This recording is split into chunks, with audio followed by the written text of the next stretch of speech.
అదే మరి ఈరోజు రాష్ట్రంలో పుష్కలంగా నీరంతా ఇచ్చాం. 95% రిజర్వాయర్ల నీళ్లు నింపాం. పోయిన సంవత్సరం నీటి కొరత లేకుండా చేశాం. ఈ సంవత్సరం కూడా మళ్ళీ అన్ని రిజర్వాయర్ల నీళ్లు నింపి భవిష్యత్తులో కూడా వాటర్ సెక్యూరిటీ కోసం పనిచేస్తున్నాం.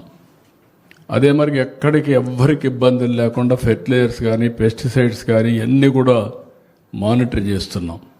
అదే సమయంలో రైతులు గుర్తుపెట్టుకోవాలి, మీరు ఎక్కువ యూరియా వేసి మొత్తం దీనివల్ల ప్రజల ఆరోగ్యానికి కూడా ప్రమాదం.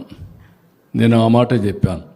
ఈ సంవత్సరం దగ్గర ఒక 4.5 ఎంత 3.5 4 లక్షల మెట్రిక్ టన్నులు ఫెర్టిలైజర్స్ కన్జంప్షన్ తగ్గించాలని, అదే మరి పెస్టిసైడ్స్ కన్జంప్షన్ తగ్గించాలని, దానికి డ్రోన్లతో పెట్టుకుంటే అవసరం సబ్సిడీ కూడా ఇవ్వాలని చెప్పి ఆలోచిస్తున్నాం.